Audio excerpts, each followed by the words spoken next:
Cari colleghi, continuiamo i lavori con l'intervento di Monique O'Connell che approfondirà uno degli aspetti già accennati da Gian Maria Baranini e anche da Gerardo Ortalli, cioè la contrattualità come elemento chiave della statualità veneziana. E Monique, ti prego di prendere la parola. Vorrei ringraziare gli organizzatori, professor Ortalli e professor Schmidt, per l'invito di partecipare in questo convegno. Qualche volta si sente un po' da sola studiando la storia di Venezia dall'altra sponda dell'Atlantico. Sono molto felice e onorata ad essere qui. E l'argomento di cui parlerò oggi è la natura contrattuale del Stato veneziano.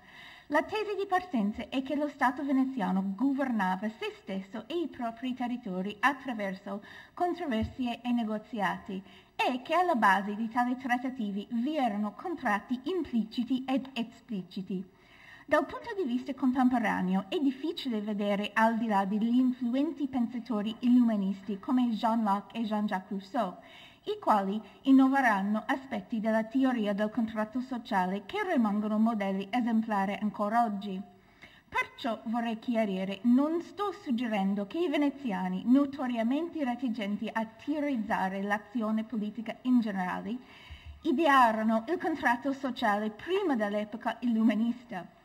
Tuttavia è possibile sostenere che praticavano una sorta di contratto sociale nell'amministrazione quotidiana dello Stato, nel senso che lo Stato veneziano era formato di una serie di contratti impliciti e solitamente taciti tra diversi gruppi sociali. Recentemente, infatti, un progetto di ricerca comparativa sotto la direzione di François Foronda, titolata Avant le contrat social, esamina sul livello europeo le relazioni fra società, sovranità e sottomissioni nell'epoca medievale, senza toccare però il caso veneziano. Ora, invece che soffermarmi su diverse tipologie di contratto di per sé, leggi, statuti, patti di dedizione, mi concentrerò su singoli individui e su alcuni nuclei sociali che in diversi modi agivano da garanti di tali contratti. I partecipanti ai legami familiari, le relazioni sociali, le associazioni di fatto e di affiliazione che animavano e facevano in modo che meri accordi formali funzionassero nella pratica. Un nuovo filone di studi sta teorizzando il rapporto tra individuo, famiglia e Stato nella prima età moderna. Dalla Spagna all'impero ottomano ai primordi della formazione degli Stati Uniti, gli storici stanno dimostrando che ufficiali, mercanti e soldati formano una fitta rete di legami di patronage e clientela, alleanze commerciali e accordi matrimoniali, e sostengono che tali connessioni non erano soltanto estensioni di forme individuali di potere, ma ebbero un ruolo chiave nella costruzione e nel mantenimento delle strutture di potere ufficiali degli imperi. Tali studi modificano e mettono in discussione le teorie storiche precedenti, secondo cui i legami di parentela e lo Stato rappresentavano situazioni diametralmente opposte.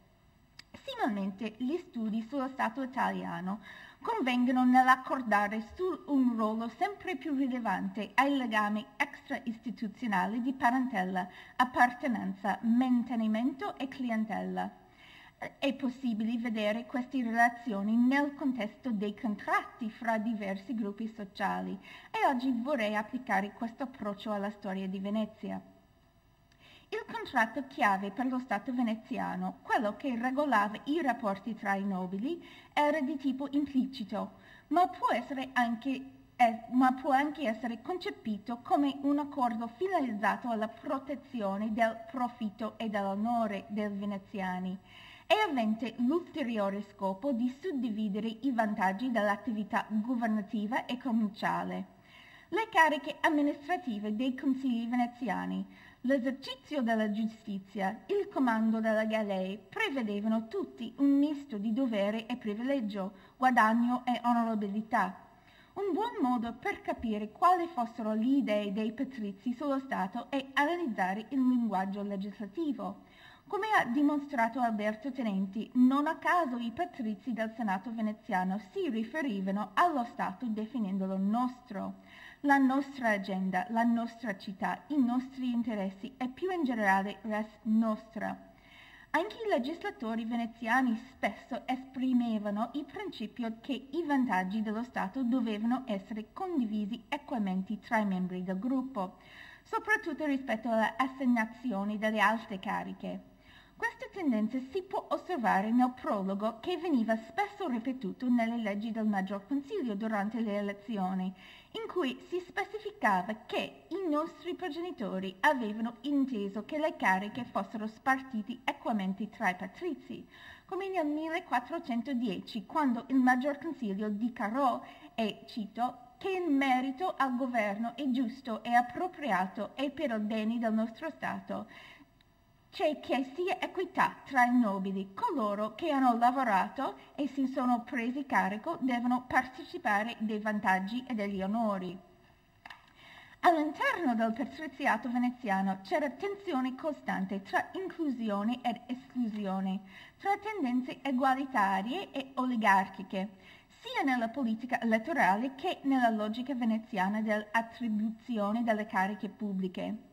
Anche ove nel tralasciare i consigli governativi veneziani e considerare solo le cariche territoriali, la tensione rimane evidente. Indagini sulle cariche pubbliche assegnate nei veri possedimenti di terra e di mare dimostrano che la maggior parte delle funzioni erano ricoperte da individui che non avevano un secondo mandato, una tendenza che certamente indica una maggior distribuzione egualitaria dei mandati tra i patrizi. Tuttavia, quando si analizzano le alte cariche di governo delle città assoggettate, si nota che tali cariche erano distribuite tra un ristretto numero di individui membri di famiglie potenti, in netto contrasto con le leggi approvate a tal proposito. Perciò, se di un lato si concordava sul principio base del contratto tra patrizi, dall'altro c'erano forti contrasti sul modo di applicare tali principi. Le tensioni tra i nobili andavano oltre il disaccordo rispetto all'accesso alle cariche pubbliche. C'erano profonde divisioni tra i membri del patriziato, tra ricchi e poveri, famiglie vecchie e nuove. Parte importante del collante che teneva insieme tali nobili erano i legami matrimoniali. All'indomani delle aspre elezioni del doge Agostino Barbarigo nel 1486, il diarista Marino Sanudo affermò che qualche membro della nobiltà contava su tali rapporti affinché si riaffermasse un equilibrio politico, sostenendo che, e cito, con il tempo e con nozze e parente si acquietò le cose. Il commento di Sanudo indica il ruolo essenziale dei vincoli maritiali e di parentela nel bilanciare le divisioni politiche tra famiglie vecchie e nuove e più in generale nel creare un senso di coesione tra i nobili. Come i singoli vincoli matrimoniali costituivano una rete di connessione che teneva insieme i membri del patriziato, nel stesso modo il matrimonio di per sé può essere considerato un contratto simbolico tra Venezia e i suoi possedimenti territoriali. Infatti è possibile leggere il matrimonio rituale col mare, lo sponsalio, come una riaffermazione annuale di tale rapporto. Ogni anno il doge andava a San Nicolò al Lido e gettava un anello d'oro nell'acqua dell'Adriatico dicendo «Noi vi sposiamo, o mare, come segno di dominio autentico e perpetuo». Gli studiosi hanno in genere considerato questo rituale come parte dello sviluppo di credenze e riti che costituirono il mito di Venezia. Ma vorrei aggiungere a tal proposito che questo rito può anche essere visto come la manifestazione di un modo tutto veneziano di considerare i vincoli che legavano la città ai suoi domini. Come tutti i matrimoni legali, il rapporto richiedeva la manifestazione del consenso tra le parti. il che portò alla predominanza delle sottomissioni volontarie, come è già indicato dal professor Varanini. Certo, in alcuni casi le città conquistate si sottomettevano pacificamente e di propria iniziativa. Verona in terraferma e Cattaro nello Stato del Mar ne sono un buon esempio. Viceversa, luoghi come Padova in terraferma e Sabenico nei domini marittimi resistettero con fervore all'assedio dei veneziani. Le altre città, facenti parte dei territori veneziani, si trovavano tra questi due estremi. Una parte della popolazione accettava il governo veneziano, mentre altre qualche volta vi resistevano. Tuttavia, solo qualche decennio dopo la sottomissione iniziale, redattori e interpreti sia veneziani che assoggettati convertivano tutti gli atti di dedizione in atti volontari, come si può capire dagli studi di professor Carpidakis su Corfù. Fu questo ciò che accade in terraferma dopo le truppe veneziane conquistarono Padova. I padovani si dichiararono felicissimi di liberarsi dal giogo della tirannia e di indossare il candito manto della libertà. Ciò è ben osservabile nel caso di Sabenico, che fu assediata per mesi prima di sottomettersi alla flotta veneziana nel 1412. Le autorità veneziane allora imposero un trattato di pace tra due fazioni di cittadini che si sarebbero unite pacificamente, soggetto al nostro domino, e alle quali furono date istruzioni di recarsi a Venezia e dichiarare che il trattato di pace era stato concluso e firmato, e cito, di loro spontanea e unanime volontà. Fu certo importante per entrambi gli schieramenti che ci fosse, o che almeno sembrasse esserci, un elemento di consenso nel momento fondativo del rapporto tra Venezia e territorio sottomesso. E come tutti i matrimoni legali, il rapporto era definito per contratto. In questo caso gli statuti locali e i privilegi, detti capitoli, concessioni, pacto o dedizio. Come è noto, gli statuti condivisi avevano un ruolo importante e piuttosto regolarizzato nell'acquisizione dei territori.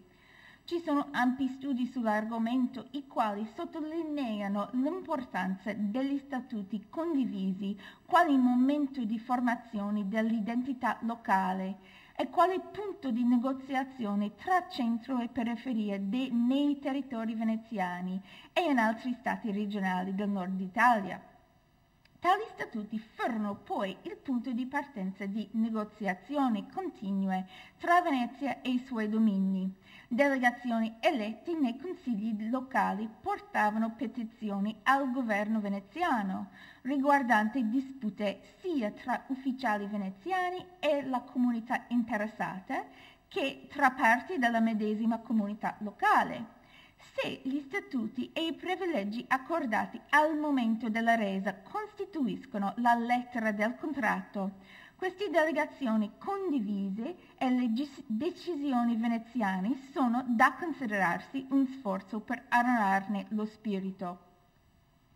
In generale, gli studiosi hanno giudicato tali negoziazioni come aventi luogo tra due gruppi sociali completamente distinti, le elite locali o rappresentanti delle popolazioni sottomesse con il cerchio notoriamente esclusivo del patriziato veneziano. Secondo Angelo Ventura, gli storici individuano la separazione tra elite veneziani e elite residenti nei territori conquistati da qualcosa del mancato sviluppo di un'unica classe dirigente che governasse l'intero Stato veneziano. Perciò vi furono momenti in cui l'esclusività del contratto tra patrizi e per la condivisione dei benefici dello Stato fu messa in discussione, soprattutto all'inizio dell'espansione veneziana del XV secolo. La città di Zara si sottomise a Venezia nel 1405 e nel settembre 1411 Antonio Contarini, che era provveditore a Zara nel momento della sottomissione a Venezia, fece una proposta al Senato che teneva conto di dispacci secondo cui alcuni nobili zarantini erano, e cito, scontenti del nostro governo e invocavano aiuto dal re di Ungheria. Contarini sostiene che l'avversione dei zarantini verso il governo veneziano derivava dalla perdita di cariche e riconoscimenti precedentemente goduti e dice che sono venuti meno sotto la nostra sovranità. Egli stesso propose che 10 nobili zarantini fossero assorbiti nell'amministrazione della terraferma e altri 18 fossero mandati a governare l'Istria e altri luoghi della Dalmazia. Questa proposta fu fermamente rifiutata affinché le cariche territoriali restassero saldamente in mano ai nobili veneziani e il diaframma che separava governanti e governati restasse immutato. Tuttavia, se consideriamo le alleanze strette attraverso i matrimoni patrizi, appare chiaro che per qualche zarantino e altri nobili del luogo esisteva un'altra via di accesso al patriziato. Stanley Chojnacki ha sostenuto che la nobiltà veneziana era insolitamente endogama e che la stragrande maggioranza dei patrizi sposava altri nobili, che è vero. Seppure gli studiosi hanno già notato le eccezioni a questa tendenza generale, ovvero la presenza di alleanze individuali tra patrizi veneziani e nobili del luogo, vorrei aggiungere una prospettiva olistica che può riguardare le due parti dello Stato, terraferma e mare. Il libro di nozze patrizi di Marcantonio Barbaro e la cronaca matrimoni della Voggeria di Comune, per quanto fonti molto imperfette, permettono di effettuare una prima valutazione della misura in cui i nobili veneziani sceglievano i loro consorti fra soggetti dello Stato veneziano. Tra 1390 e 1540 questi due fonti riportano oltre 500 matrimoni tra nobili veneziani, in cui almeno uno dei due sposi era identificato come residente dello Stato marittimo. Ben oltre la metà di questi matrimoni avvenivano tra veneziani e nobili veneto-cretesi. Se togliamo questi matrimoni tra nobili dal campione, e è un caso specifico, restano più di 100 casi in cui il Nozze e la cronaca riportano matrimoni di nobili veneziani con sudditi dello Stato marittimo che non erano membri della nobiltà veneziana, e in gran parte fra donne del Stato da Mar e patrizi veneziani. Una scorsa veloce delle stesse fonti riguardo ai matrimoni tra patrizi veneziani e nobili di terraferma rivela quasi 200 casi lì, con un bilancia fra uomini e donne della terraferma come consorti. Ora c'è un po' di differenza fra i due casi. Passando a qualche brevi esempi basati a Zara e a Corfù, sono illuminanti nel chiarire il modo in cui questi reti di parentela si svilupperanno nei primi secoli di sovranità veneziana. A Zara, alleanze basate sul matrimonio tra i clan dei Venier e le famiglie zarantini di Begna e Matafari portano a scambi di proprietà e di appoggi, come pure alla creazione di legami familiari. Nel 1419 il figlio del rettore Niccolò Venier, Tommaso, sposò Chiara Matafari, figlia del nobile zarantino Guido Matafari, che godeva di grande potere politico. La dote includeva 2 paesi intorno ai castelli di Simonico e Novigradi. Il rettore successivo era anche un Venier santo e anche lui sposò suo figlio, Francesco, ad una zarantina. In questa casa alla figlia dell'uomo detto più ricco di Zara, Simon Begna, nel 1435. Più i due figli di Simon Begna, Alvise e Pietro, sposarono le figlie delle famiglie di Edo e da Canal. I figli avuti da questi matrimoni non erano considerati nobili veneziani, ma Santo di Francesco di Santo Venier, nipote di Simone, era patrizio e ha ricoperto qualche cariche pubbliche nella seconda parte del 400. Un secondo esempio riguarda la unione degli Arimondo e Grisogano da Zara. Come i Matefari, i Grisogano erano stati esiliati da Zara durante l'influenza di Sigismondo di Ungheria e in quel periodo avevano organizzato l'unione tra Prospero Grisogano e Niccolò di Lorenzo Arimondo. Niccolò e Prospera avevano 3 figli che furono registrati nel Balladore di Venezia. 2 di questi figli seguitarono ad avere cariche veneziane e Cristoforo tornò in Dalmazia in qualità di castellano di Orana nel 1447. Sia i Grisogano che gli Aramondo ebbero a guadagnare di tali legami. I nipoti dei Grisogano entrarono a far parte del Maggior Consiglio veneziano, procurando in tal modo un canale di influenza per i loro parenti materni, e gli Aramondo ottennero di fare parte della società zarentina. Il coinvolgimento della dinastia degli Aramondo nella vita sociale e nel governo dello Stato marittimo non si limitava al Dalmazia. Lo zio di Niccolò Arimondo, Donato di Fantino, usò la sua carica di bailo di Corfù nel 1419 per appropriarsi di una parte dell'isola. Uno dei figli di Donato, Antonio, fu un membro del Gran Consiglio di Corfù e nel 1443 fu eletto tra gli ambasciatori dal Corfù al Senato veneziano. Nel seguente generazione il figlio di Antonio, Donato, si legò attraverso il matrimonio a una delle principali famiglie baronali dell'isola, i San Ippolito. Per motivi di tempo e anche perché il seguente caso è già stato descritto nel lavoro di professor Jacobi, non descriverò qui la rete di legami matrimoniali fra la famiglia Corfiotta di Gothes e vari patrizi veneziani. Ma il fenomeno sul Corfù era così diffuso che lo storico corfiate Antonio Marmora affermò che la maggior parte dei feudi di Corfù passavano a signori veneziani, i quali li ereditavano attraverso le doti delle loro mogli o attraverso le figlie di famiglia che si estinguevano. Nel 1515 6 dei detentori di 24 baronie dell'isola erano di origini veneziani e tutti e 6 erano figli o mariti di donne corfiotte.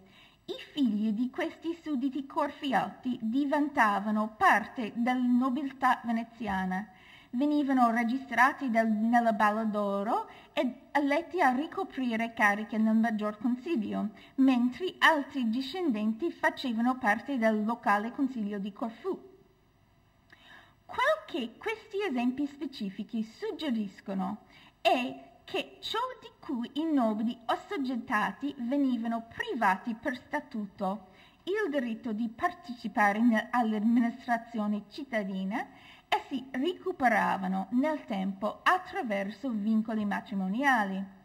Per contro, l'influenza veneziana sui consigli amministrativi dei suoi possedimenti non si limitavano a canali ufficiali, ma operavano attraverso legami di parentela. Giusto per chiarire, non sto sostenendo che il fenomeno fosse statisticamente significativo. Questi eredi delle province non ricoprivano alte cariche istituzionali, né intraprendevano carriere importanti, né erano molto numerosi. Non fu numericamente rilevante neppure la proposta di Contarini nel 1411 di permettere ai nobili zarentini di coprire cariche pubbliche, dato che si tratta solo di 18 uffici marginali. Il significato consisteva piuttosto nel suo valore simbolico, l'apertura del cerchio più esterno della società patriziata veneziana alle famiglie nobili assoggettate. E per comprendere completamente la portata e l'importanza di tali alleanze è necessario svolgere ricerche più dettagliate, specialmente negli archivi notoriali del luogo. Tuttavia sono convinta che le conseguenze di questi legami di parentela tra veneziani e loro sudditi vada oltre il valore locale e che abbia un ruolo di rilievo per la stabilizzazione della sovranità territoriale veneziana attraverso reti di affiliazione extra-istituzionale che permettevano agli ingranaggi dello Stato veneziano di funzionare più agilmente. A livello istituzionale, negoziazioni tra centro e periferia si svolgevano tra consigli veneziani e rappresentanti in comunità locali.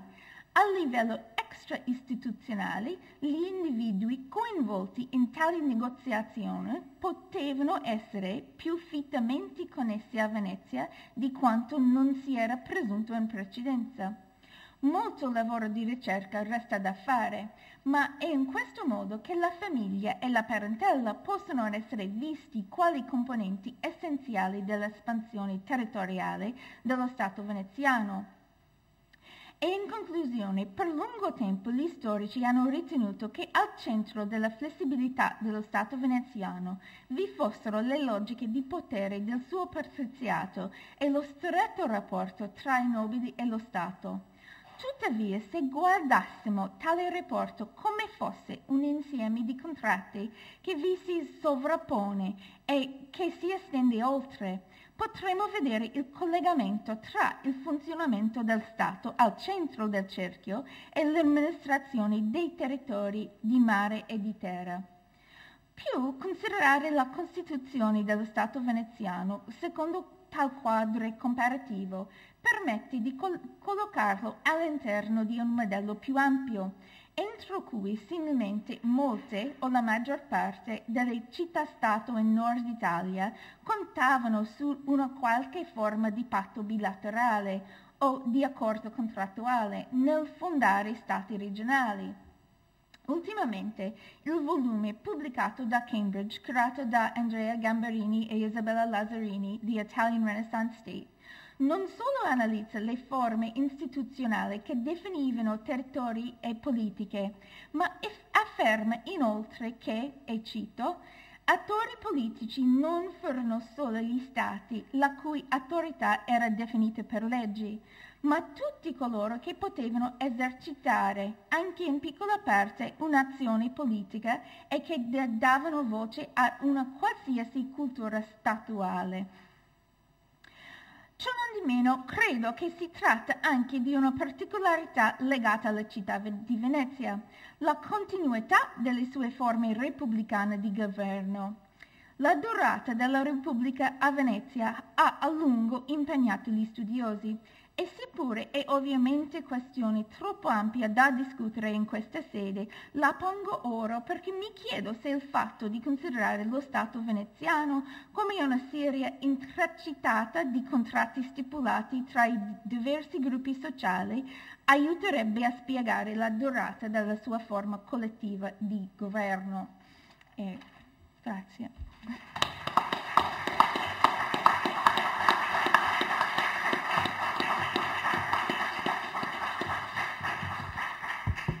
Ringraziamo Monique O'Connell che ci ha dimostrata, io credo che in maniera convincente, che la dimensione contrattuale non si limita ai patti e ai patti di dedizione, ma anche a pratiche e a strutture extra-istituzionali che discuteremo sicuramente dopo il quarto intervento, che sarà presentato dal professor David Jacobi, che adesso ci conduce sui mari verso il Levante.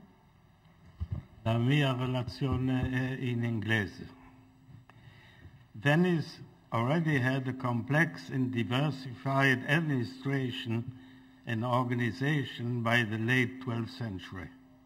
In contrast, its early commercial expansion in the eastern Mediterranean until that time lacked a permanent institutional framework. This is all the more surprising since Venice's prosperity largely depended upon growing overseas trade, shipping, and settlement. Between 1082 and 1172, Venice obtained property in Byzantine Constantinople and the Latin Kingdom of Jerusalem, as well as a fondacor in the Egyptian port of Alexandria. The absence of Venetian state institutions in these outposts raises several questions. How did Venice manage them? What alternatives to state administration did it use? Were these successful or did they fail? When did Venice finally establish permanent institutions overseas? And what were the incentives to do so? In addition, how did the progressive building of these institutions proceed, and what were the stages of that process?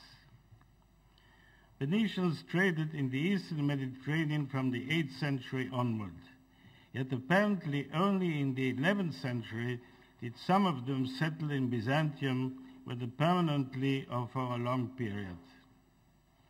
Around 1080, some Venetians resided in Dyrrhachion, now Durazzo, others possibly in Antioch, yet the largest group was established in Constantinople.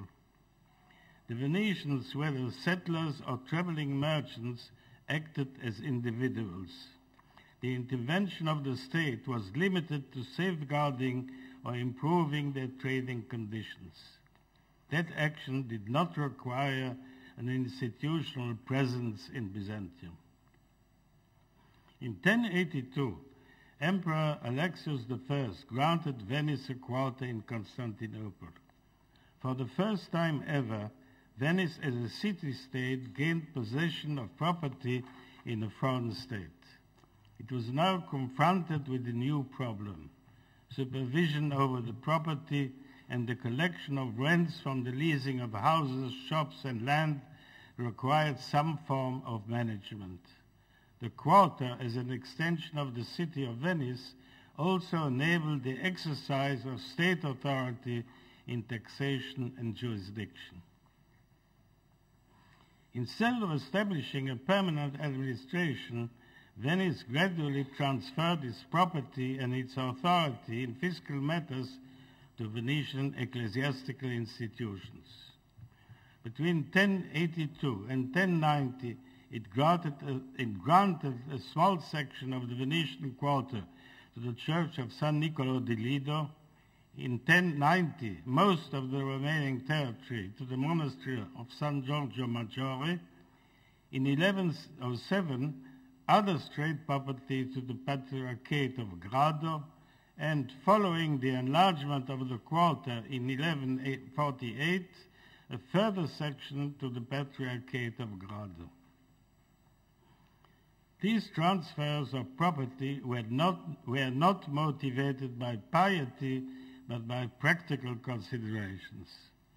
First, they provided additional revenue to the three Venetian ecclesiastical institutions following a state policy already applied in 1082. Secondly, from a Venetian perspective, possession by these ecclesiastical institutions, which acted as substitutes for the state, ensured the permanent rights of Venice to the property, since according to the rule in the West, church property could not be alienated.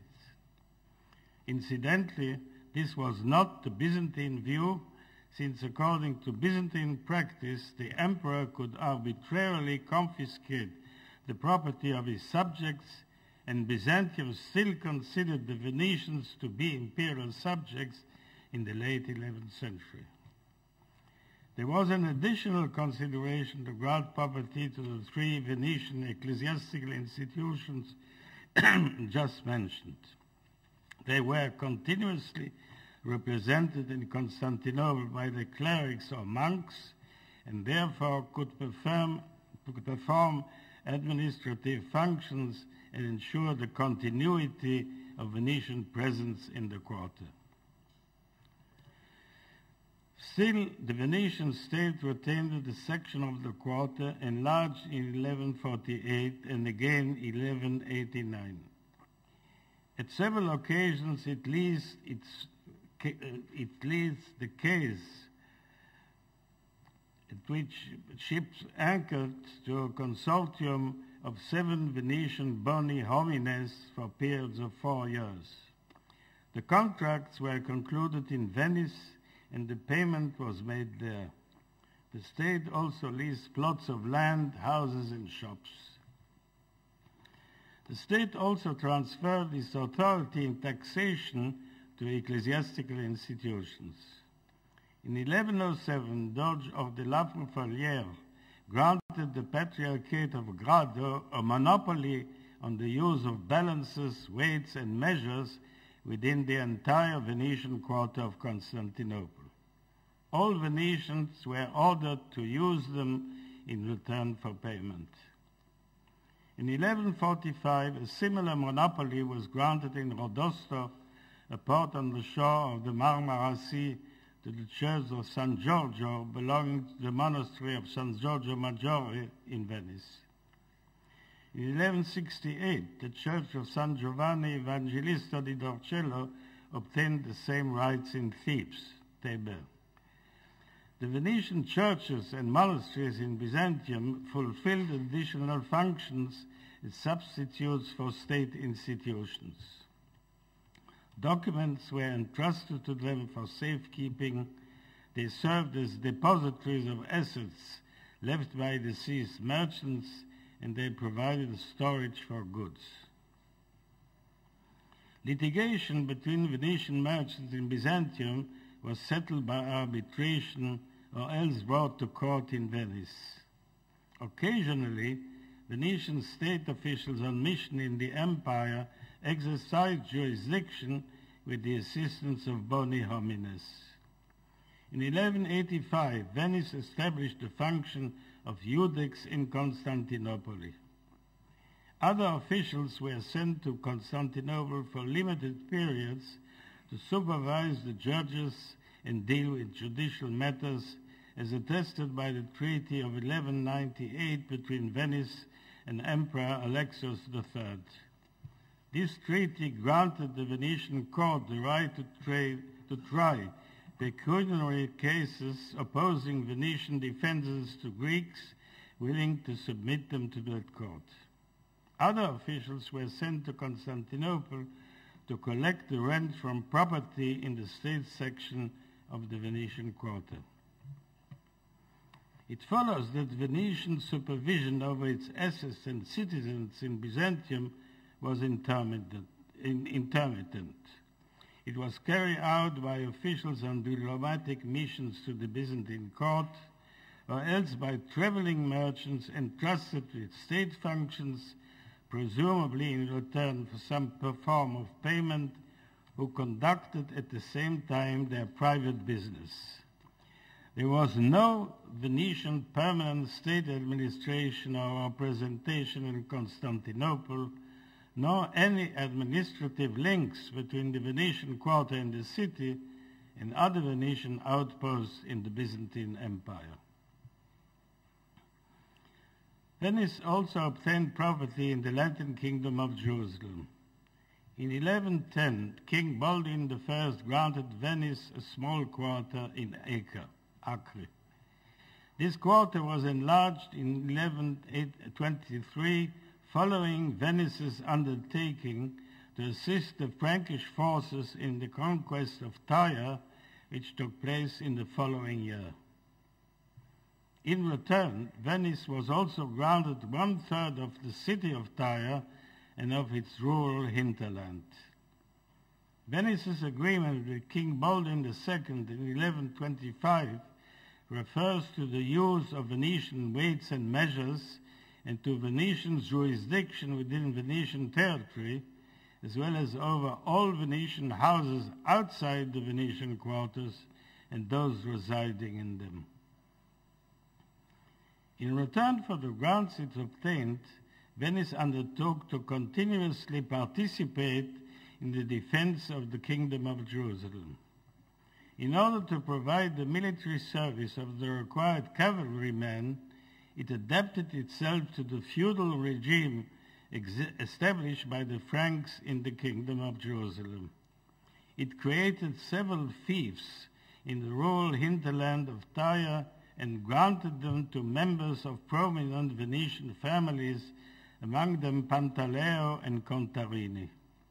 By granting the fiefs, Venice transferred the administration and revenue of a large section of its territory in the countryside of Tyre to these Venetians.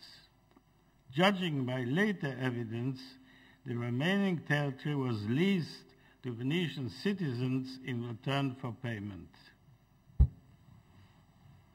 In 1137, Vitale Pantaleo, one of the fief holders in Tyre's countryside, entrusted his will and other documents bearing on his fief to Pietro Morosini, the parish priest of the Church of San Marco in Tyre, and asked him to deliver them after his death to his brother Pietro, who lived in Venice.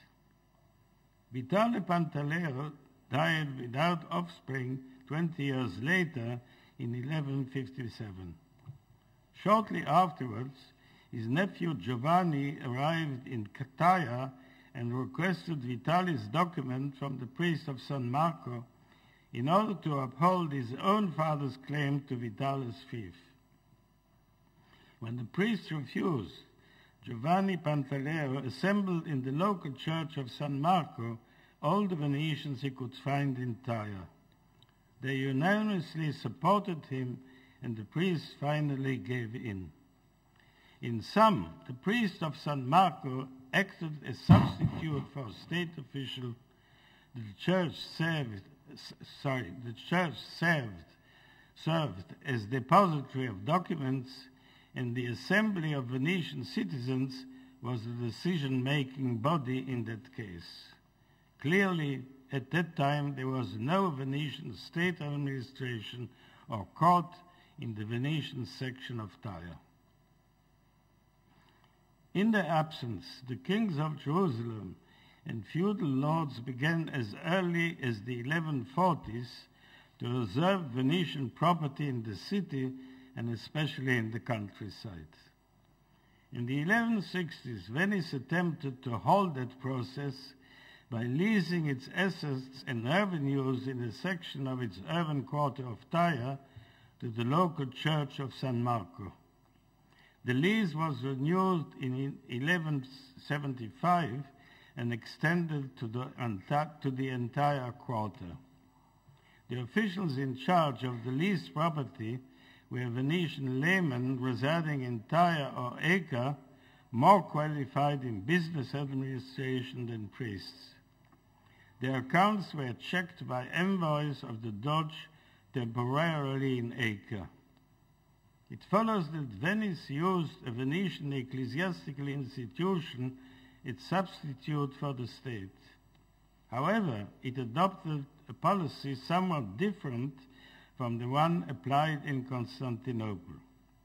It leased a section of its urban property to the local church of San Marco instead of transferring the ownership. On the other hand, Venice retained direct control over its remaining sugar plantations in a rural area around Tyre and continued to exploit them under the supervision of a local official appointed for the task or else under lease. Sultan Saladin of Egypt defeated the forces of the Kingdom of Jerusalem in 1187 and occupied until 1191 its entire territory except for the city of Tyre. Venice suffered severe losses soon after these events, both in the city and in the countryside of Tyre. In order to prevent further erosion of its position, Venice ceased to lease possession and rights to the Church of San Marco and renewed direct control over them.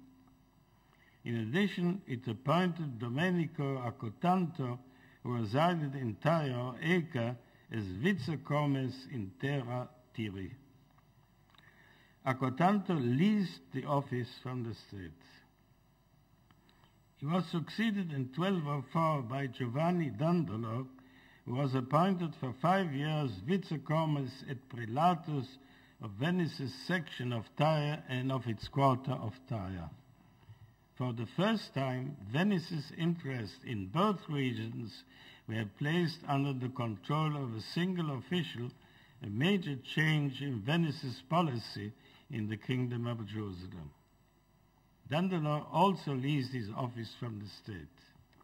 He took advantage of it to conduct large-scale business. As in Constantinople in the 12th century, Venice entrusted official functions to merchants who combined their office with the conduct of private enterprises. However, in Constantinople, these were traveling merchants, whereas in the Levant, they were settlers. The participation of Venice in the Fourth Crusade, which ended in April 1204, resulted in the acquisition of a section of Constantinople and some other Byzantine territories. Shortly after the conquest of Constantinople, Doge Enrico Dandolo entrusted Marino Zeno with the conduct of urgent matters.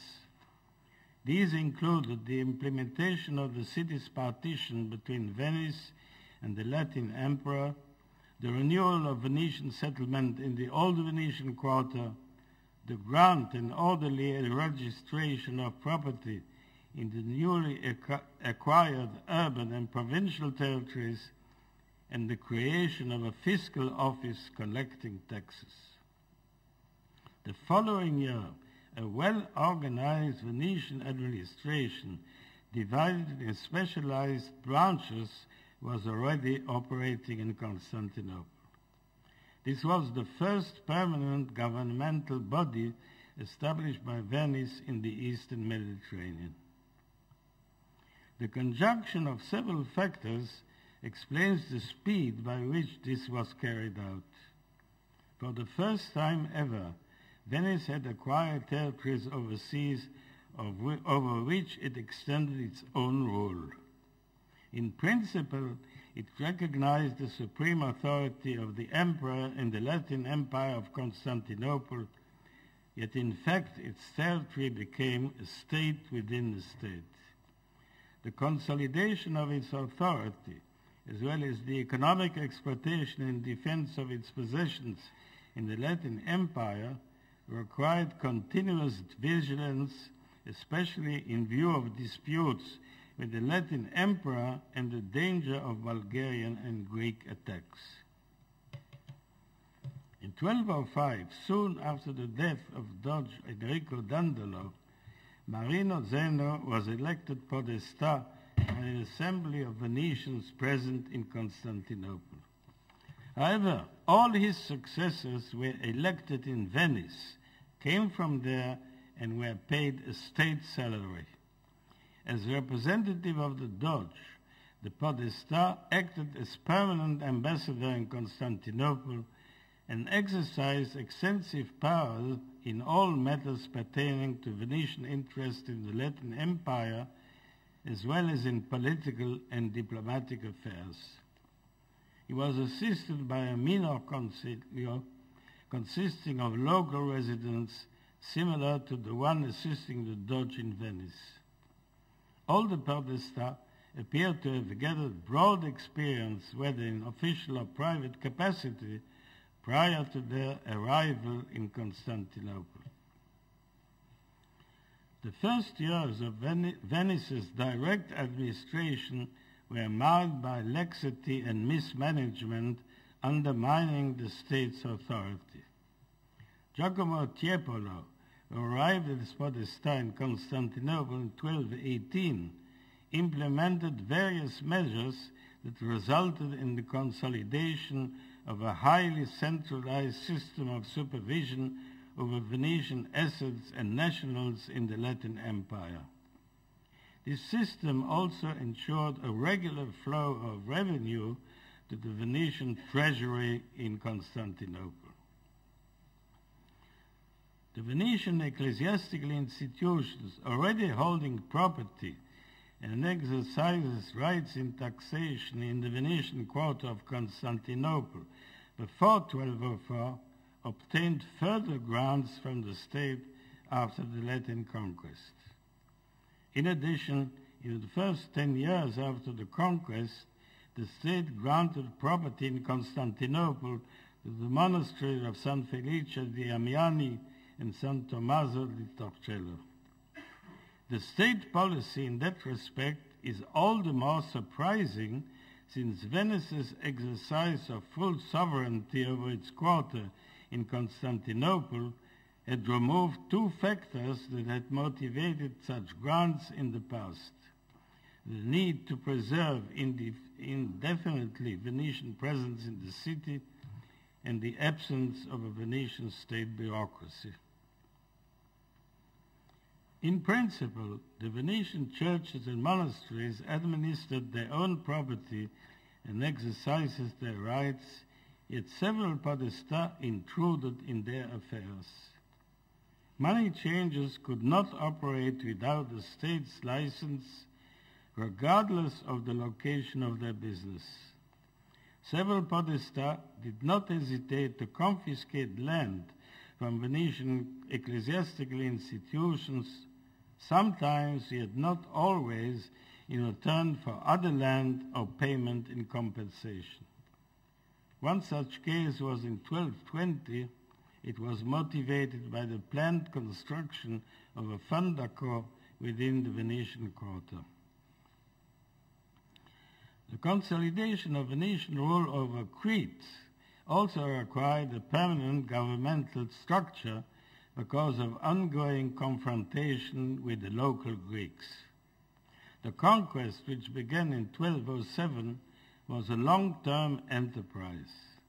Giacomo Tiepolo, who from 1209 to 1214 served as first Venetian Duke of Crete, designed the pattern of Venetian military settlement in the island, supervised its implementation, and quelled a Greek uprising shortly afterwards. He also established an elaborate Venetian administration in Crete. Venice occupied Corone and Modone in the southern Peloponnese in 1207. Castellani were sent to the two cities in the following year. Venice's treaty in 1209 with Geoffroy of Villardoin, the ruler of neighboring Frankish Morea, solved all the outstanding problems between the two parties. As a result, Venice's hold on its territory of the southern Peloponnese seemed secure. This may explain why, rather than continuing direct rule, Venice leased Corone, Modone, and their territory to 4 individuals for 9 years between 1210 and 1230. Despite the strategic importance of the two ports situated along the waterway leading to Constantinople. However, after that period, Venice resumed the direct administration under Castellani. Initially, Venice's acquisitions in the island of Euboea were very limited. In 1211, Ravano dalle Carceri, lord of the island, granted Venice a church and a few additional buildings in the city of Negroponte. After Ravano's death in 1216, Venice faced the 3 feudal lords who succeeded him and jointly ruled over the island. The consolidation of Venice's position in Negroponte, a strategic port on the way to Constantinople, involved an ongoing confrontation with these lords. It induced Venice to establish a permanent administration under Baili. The first Baili gradually extended the state property by purchases. By 1256, Venice had managed to merge its scattered urban possessions into a compact quarter enjoying an exterritorial status. The Byzantine recovery of Constantinople in 1261 put an end to the strong political standing of Venice and to the exterritorial status of its quarter in the city. In 1268, Venice recovered the small quarter it had held up before 1204. Both the consolidation of its position in the new political context and the intense Genoese rivalry it now faced induced Venice to send an official bearing the title Bailo, who would fulfill the function of permanent representative in Constantinople and supervise Venetian affairs in Byzantium. These included Venetian state property in the interest of Venetian settlers and visiting merchants, regardless of whether they were citizens, subjects of the Venetian colonies, or foreigners who had obtained Venetian nationality. The granting of Venetian nationality to foreigners rapidly became a contentious issue in the relations between Venice and Byzantium. Growing Venetian trade and the presence of settlers in Thessalonica account for the positioning of a Venetian consul in the city from 1273 onwards. At first, he may have been chosen among visiting merchants or among the few settlers in town. Yet by 1276, the consul was being sent from Venice. The consul in Thessalonica, who served for 2 years, remained of low rank compared with other Venetian officials in charge of the overseas outposts. He was under the authority of the Venetian bylaw in Constantinople, carried no salary except in special circumstances, yet enjoyed some revenue from certain payments or taxes. The developments in Constantinople and the Venetian colonies after 1204 and the substantial growth of Venetian trade and presence in Acre after 1191 prompted Venice to introduce a change in the administration of its quarters and land in the Kingdom of Jerusalem. Andrea Vidal, resident of Acre, appears in 1214 as the first Venetian Baiulos in Acre in charge of Venetian interests in Syria. The new title reflects an upgrading of the administrative office and the extension of its territorial range beyond Acre and Tyre. Moreover, the Baile also served as Venice's representative in the entire region. In contrast to his predecessors, Vidal did not lease the office. The final transition to full permanent state administration to full Venetian permanent state administration in the Latin Kingdom of Jerusalem occurred after Vidal left office. All his successors were sent from Venice and served at most for 2 years.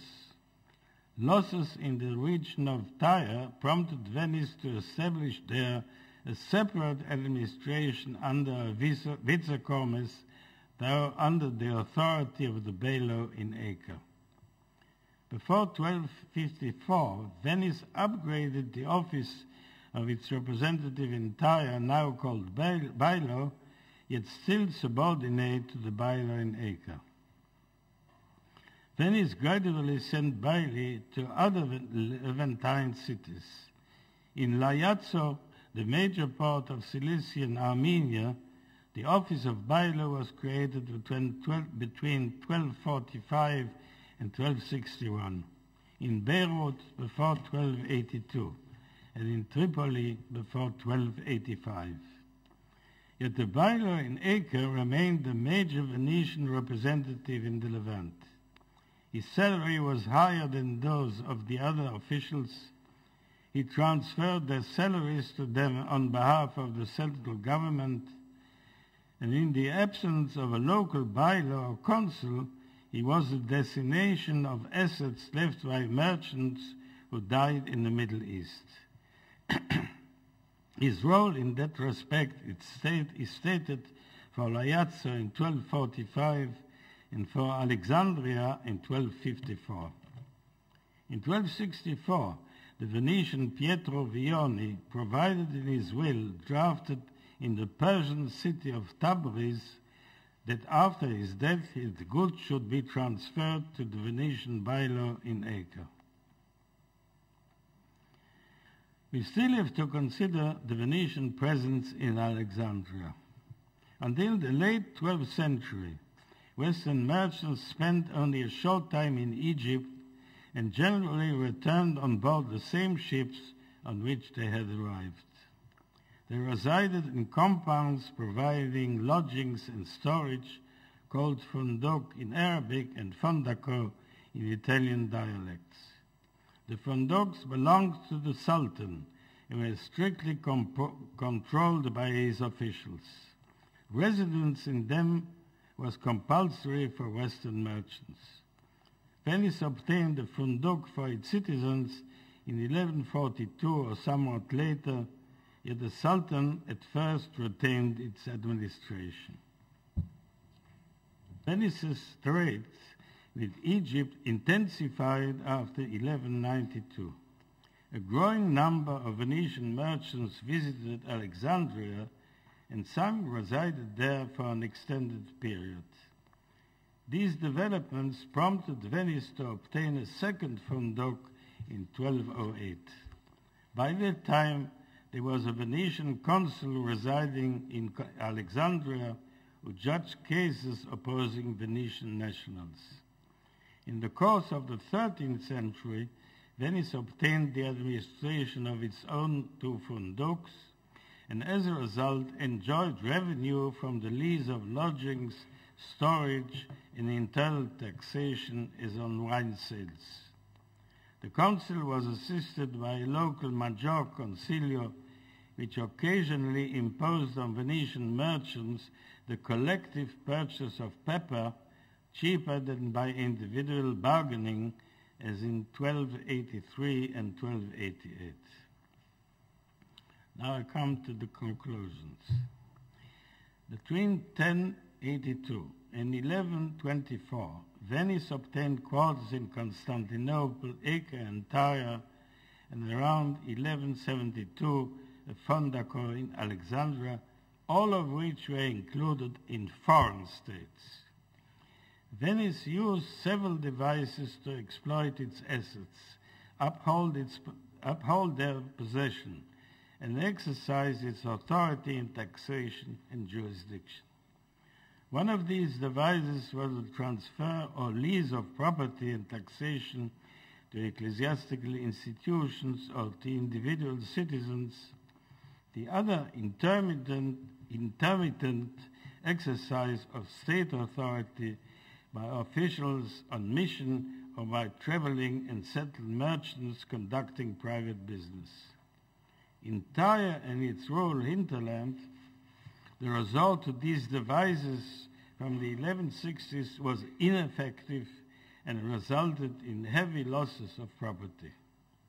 Clearly, the total absence of permanent Venetian state administration or representation in the Eastern Mediterranean until the end of the 12th century was a matter of general policy. Why Venetian adopted that policy remains an open question. Following the Fourth Crusade, which ended in 1204, Venice extended for the first time its own exclusive role over a section of Constantinople and other Byzantine territories. This development appears to have been a turning point. It generated a major change in Venice's attitude and policy. Venice could no more rely in Constantinople on the devices it had used in the 12th century. A full-fledged, continuously operating administration had become indispensable. This new policy, first implemented in Constantinople, then in Crete and Alexandria, was extended shortly afterwards to Negroponte, Acre, and somewhat later to Corona and Modena. In the following decades, Venice gradually established permanent state administrations in its major outposts of the Eastern Mediterranean. The functions, powers, and obligations of the official heading such an administration were listed in a document, the Commissio, which was handed to him by the Doge before his departure from Venice. His oath to fulfill the Commissio was recorded in a Promissio. The first Promissio, which still is preserved, is for the Venetian Podestà in Constantinople in 1207. In all its colonies and outposts, Venice adopted a flexible policy adapted to local conditions and regional circumstances. On the other hand, it imposed some uniform rules, though not everywhere at the same time. The major officials received a salary. The service was limited to 2 years. They were not allowed to take their families along, nor to conduct trade. By the 1270s, Venice had established a permanent administrative system representing the state in the Eastern Mediterranean. It expanded this system along the same lines under its close supervision in the following centuries, while adapting continuously its structure and operation to changing conditions. Thank you.